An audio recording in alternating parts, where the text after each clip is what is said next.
After losing to Mikel Arteta twice this season, Pep Guardiola's Manchester City will be out for blood when they host the table leaders on Super Sunday at the Etihad Stadium. Welcome back to the Football Tribe YouTube channel. Robert Kesakos is my name. I hope you've had a wonderful week. Yes, we are gearing up to that big match on match day 29 of the Premier League when Pep Guardiola does host his former assistant in Mikel Arteta. To be honest, Arsenal's victories against Manchester City ever since Pep Guardiola took over the reins back in 2016 have come far between for the Gunners. The last victory for the Gunners at the Etihad Stadium was back in January 2015. I think to be more specific, it was January 18th. On that night when Santi Cazorla dominated that midfield against the likes of Fernando Ruiz Rosa, Fernandinho, that formed part of that Manchester City midfield, with Yaya Toure also in that team. Goes a penalty from Santi Cazorla and Olivier Giroud were enough to complete a 2-0 victory for the Gunners on the night. For those of you that do not remember, at the time it was David Ospina in Arsenal's goal. Current Juventus goalkeeper Walk Szczesny was on the bench, but the team had the likes of Alex Oxlade-Chamberlain, Aaron Ramsey, Alexis Sanchez, the likes of Hector Bellerin, Nacho Monreal, Laurent Koscielny, among others. The other side of Manchester City, like I did mention, they had Fernandinho and Fernando, Yaya Toure, Joe Hart, Sergio Kun Aguero, among other players. So that was a team that lost to Arsenal at the Etihad Stadium. Ever since then, Arsenal's victories have come far between. The other victory for the Gunners came in April 2017 when Arsenal beat up against Manchester City by 2-1 in the FA Cup semi-finals at Wembley. But that also needed extra time to be completed because after 90 minutes, it was 1-1. And then in 2020, July, during the COVID period, Arsenal did beat up against Man City by 2-0 again in the FA Cup semi-finals before proceeding to the finals where they beat up against Chelsea during Mikel Arteta's first season with the Gunners. So clearly, the victories for Arsenal against Manchester City have come far in between. But this season, Mikel Arteta has gotten the better of his former boss by beating him in 2 games. First was the penalty shootout in the Community Shield that followed a 1-1 draw in normal time. And then Arteta again inspired his side to beat up against Manchester City by 1-0 when they hosted them at the Emirates Stadium. For those of you that do not remember, yes, Rodri did miss that game through a ban because he had accumulated 6 yellow cards. That was back, I think, in October. Bukayo Saka was absent through injury, but it took Gabriel Martinelli, who came off the bench, to score in the 86th minute, courtesy of Kai Havertz providing the assist, with Thomas Partey floating in that ball into the forward lines there to win the game. Of course, also the strike from Gabriel Martinelli needed a deflection from Nathan Ake before it found the back of the net past Ederson Morales in goal. So clearly, when we look back at that fixture, it was a well-contested game. It was a 50-50 game that could have ended in a draw. William Saliba and Gabriel Magalhaes did quite well to keep Braut Erling Haaland silent.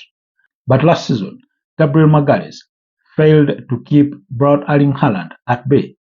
Following an injury to William Saliba during Arsenal's engagement in the Europa League against Sporting Lisbon, they came into the fixture against Manchester City without the French defender, and he was replaced by Rob Holding, for those of you that remember. But Arsenal eventually lost by 4-1 in their last visit to the Etihad Stadium.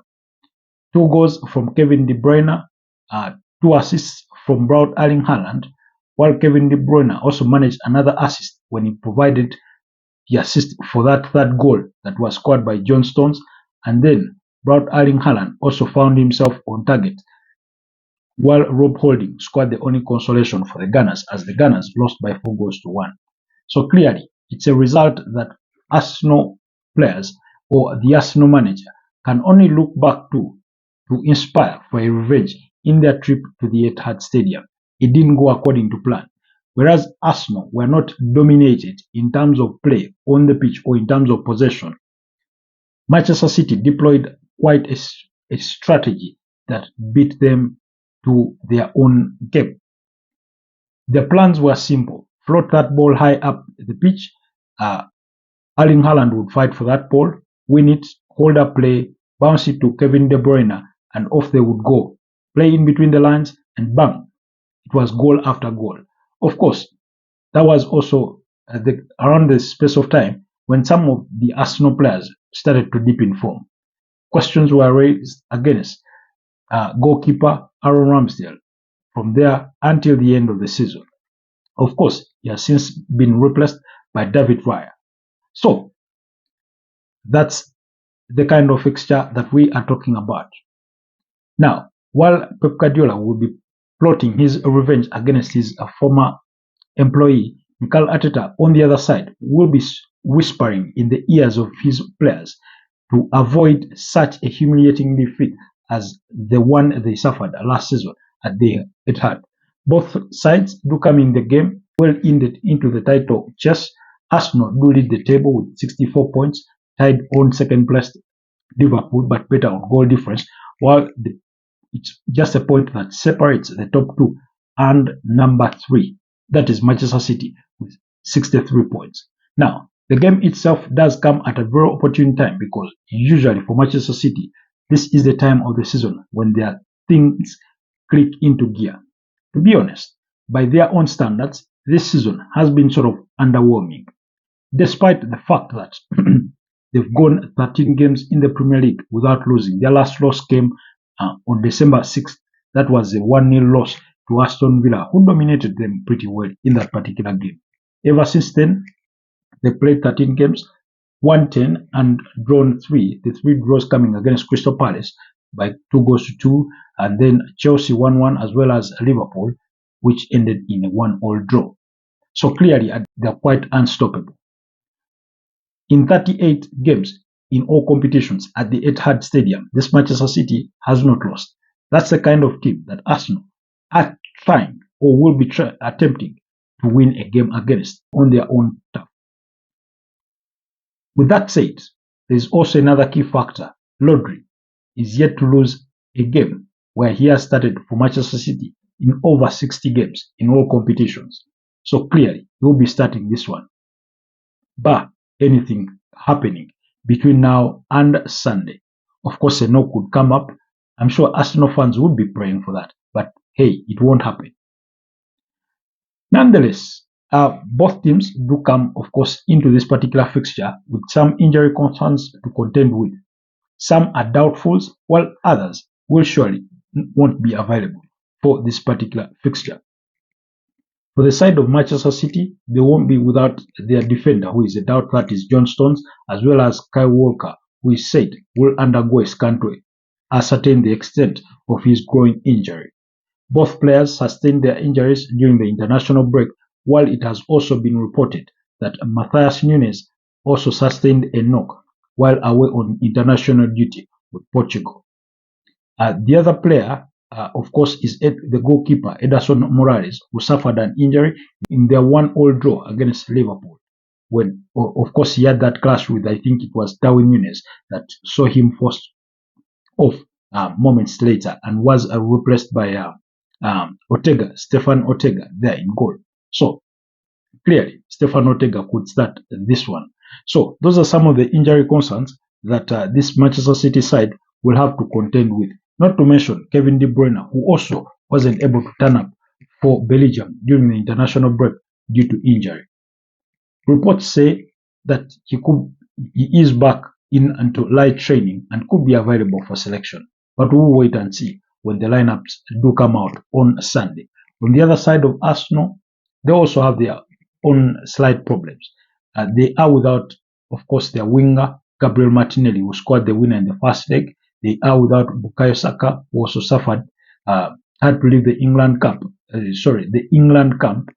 through injury. Gabriel Magalhaes is a doubt, left the Brazil national team camp through injury, as well as Urian Timber, who has missed the better part of the season through an ACL injury there that he suffered on the opening weekend of the Premier League against Nottingham Forest. So those are the injury concerns both sides have coming into this particular fixture. When it comes to current form, I did mention that Man City are unbeaten in the last 13 Premier League games. But when you look at the last 5 Premier League games, they've won just 3 and drawn 2. Those 2 draws coming against Chelsea and Liverpool, respectively, while the other victories, I think, did come against teams like Brentford, Bournemouth, both of which they beat by a goal to nil. And of course, the other was Burnley, which they beat by 3 goals to 1. On the other side, Arsenal have won all their last 5 fixtures. In fact, Arsenal are the best on-form team as far as the 2024 calendar is concerned. Ever since their return from that Dubai winter break in January, they are yet to lose a Premier League game. They've won all their 8 Premier League games. They went on to also knock out FC Porto in the UEFA Champions League. So that's the kind of team we are talking about. But before they left for Dubai, they had lost 2 games and drawn 1. One being a 1-1 draw to Liverpool, that is at Anfield. They then lost by 2 goals to nil against West Ham, lost by 2 goals to 1 against Fulham. But during that spell of 8 victories in a row, they've beaten up against, of course, teams like Liverpool by 3 goals to 1, and other big victories against Nottingham Forest 2 goals to 1, Brentford 2 goals to 1, beat up against West Ham by 6 goals to nil, beat up against Sheffield United by 5 goals to nil, beat up against Burnley by 5 goals to nil. So they were quite in spectacular form before the international break. Who knows what this break would have cost them?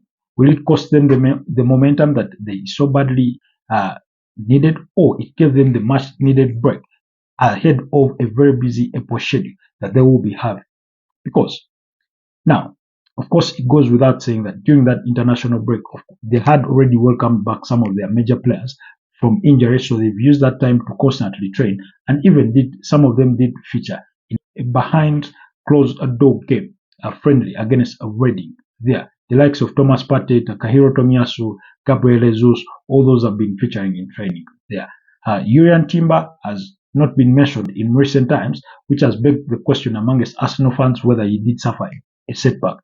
Zinchenko had to come off the bench in their last game during the international break, of course, but we all know him as the captain of Ukraine and a very integral player, so it begs the question of why he had to come off the bench. Chances are is that he's not yet 100% fit, so that means we could see Jakub Kiwior start at left back. A Jakub Kiwior that did play 120 minutes as Poland qualified for the Euro 2024 edition that will be hosted in Germany there. So, where would the key battles be for this particular fixture? When you try to assess things for me, it looks like there's a draw written all over this particular game because both sides have the ability to cancel themselves out. Whether it is Stefan Ortega in the Manchester City goal or Ederson Morales, I do not think it changes much because both goalkeepers are good, quite good.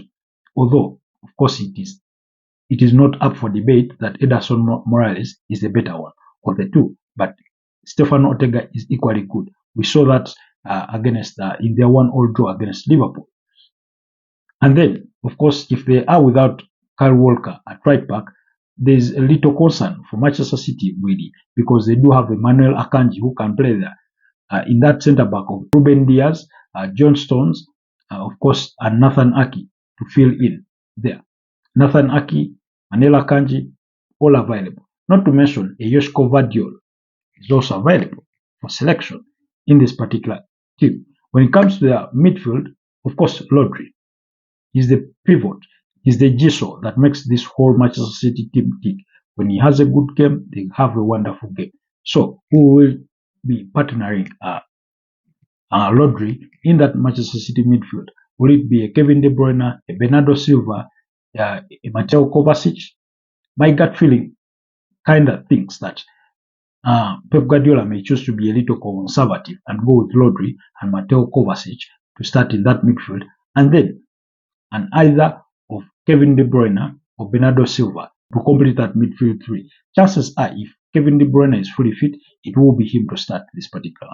And then, of course, the front three of Braut Erling Haaland, Jeremy Doku, and on-form Phil Foden, despite his underwhelming performances during the international break in England's two international friendlies, during which they lost by 1-0 against Brazil, and also shared the spoils in a 2-2 draw against Belgium. Of course, England needing a very late equalizer there to draw that particular game. A goal scored by Jude Bellingham. So, Phil Foden in the Premier League, 11 goals to his name and 7 assists. That's a goal involvement of 18. Braut Erling Haaland, of course, is still the top scorer with 18 goals. So that's the kind of lineup that I do expect from Pep Guardiola.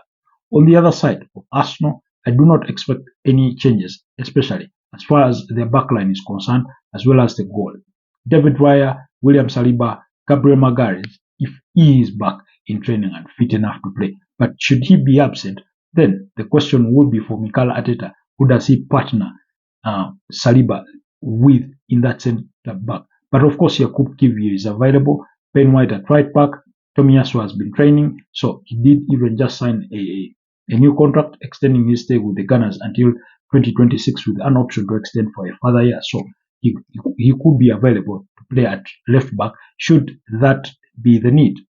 And not to mention that Zinchenko, never mind that he's not 100%, but he could be available for selection should Gabriel Magalhaes not be available. And Mikel Arteta is forced to switch Yakub Kiwior from left back into that centre back role, playing as the left-footed centre back. In midfield, of course, for me, it's no contention. I would go with Jorginho, Declan Rice, and Martin Odegaard. Some Arsenal fans have been debating whether it should be Declan Rice and Thomas Partey and Martin Odegaard to start in that midfield three for the Gunners. Well, as good as Thomas Partey is, and I think arguably he's the better holding midfielder when you compare him to Jorginho and Declan Rice for simple reasons. When it comes to his physique, to his pace, and then the way he sort of dictates play in that midfield. Of course, Jorginho has better game reading and understanding of the game and all that. But I do think overall, when all components are put on table, Thomas Partey would come out as the better player, in my opinion, as far as this Arsenal component of team is concerned. Because we are not talking about a prime Jorginho, despite that he has been quite flawless in recent games. But we also did see him kind of suffer in that 1-0 victory against FC Porto, the UEFA Champions League. Of course, bearing in mind that they needed extra time to knock them out. So, clearly, I do not think Thomas Partey is 100% fit enough to start a game of this caliber. So that's why I think Mikel Arteta would opt to go with Jorginho and Declan Rice in that midfield. Of course, Declan Rice played all 90 minutes for all the 2 games of England. So that's 180 minutes in his legs. I do not think it's any cause for concern. Martin Odegaard to join them. And then the front three. Of course, I do expect Kai Havertz to start this one, alongside Bukayo Saka, if he manages to make it back on time. And now it is on the other left wing that then we have questions. Is it Leandro Trossard or Gabriel Jesus? Who would you start? A bit of a tricky one, but to be honest, if it were me, I think I would start with Gabriel Jesus because of his work rate, the way, not that Trossard doesn't do it, but I think Gabriel Jesus does it better when you need to that quick press, when you need to win the ball high up the pitch, try and force Manchester City into errors. I'd go with Gabriel Jesus. The reason as to why I would play Kai Havertz as the centre forward or in that false 9 role is because he was deployed in a similar role against this Manchester City side in the Community Shield. And of course, we saw Arsenal try to play those long balls which he could win and then try to hold up play and wait for his teammates to join him. And not to mention, he's in incredible form. He deserves to be in this place. 6 goals to his name so far this season, and I think about 4 or 5 assists. That's in the Premier League. He did score for Germany during the international break as a beat up against France by 2-0 there. So he's in incredible form. I do not see any justification or any reason that could cause Mikel Arteta to drop him for anybody else in that role. Should there be a change of roles, perhaps maybe pull him into midfield and then have Gabriel Jesus start up front. which is quite unlikely, but never say never when you're dealing with a manager like Mikel Arteta, who sometimes gets to overthink things. Somebody did pose a question on X that if you are to give Mikel Arteta one piece of advice, what would you give him? Personally, I said, do not overthink the game. Just go about it the way you've been going about other games. Motivate your team to play better. So that's the kind of team we are talking about. And that's the whole picture. That's so we do expect the battle in that midfield of Declan Rice versus Rodri, who gets the better of the other. Of course, Rodri has completed more passes in the Premier League as compared to Declan Rice, despite having played a game, I think a game less or 2 games less. So in comparison to the two, but Declan Rice has more tackles as compared to Rodri. Then, of course, Martin Odegaard versus Kevin De Bruyne. For me, I think Martin Odegaard has been the better player this season because, of course, Kevin De Bruyne did miss the better part of the first half of the season through injury, that hamstring injury that I think he even had surgery for that particular one. So, and then, of course, the other part of that midfield is Jorginho. We all know Jorginho's ball distribution. Mateo Kovacic on the other side is good at that. These two players would be knowing each other very well, having played in the same team at Chelsea.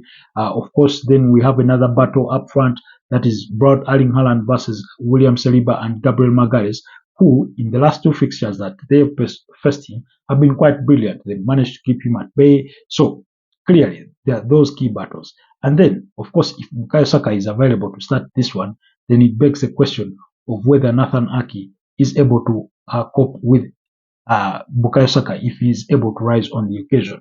To be honest, I think in the last two fixtures, that was against Brentford and against FC Porto, Bukayo Saka was a bit underwhelming, so to speak. So, but if he does bring his A game, then Nathan Aki could be in for quite an afternoon or an evening. And then whoever plays on the other side of the flank, whether it's Gabriel Jesus or Leandro Trossard, then Manela Kanji will have to be kept on his toes, and vice versa. Arsenal will have to be worried, of course, of Phil Foden, very very dangerous player. We saw him put Manchester United to the sword. He did score a brace in that 3-1 victory for United, with Braut Erling Haaland scoring the other, while Marcus Rashford had found the opening for Erik ten Hag's side. So Phil Foden is one of the players to watch for this Arsenal side. And then, of course, Erling Haaland, he doesn't need sometimes many.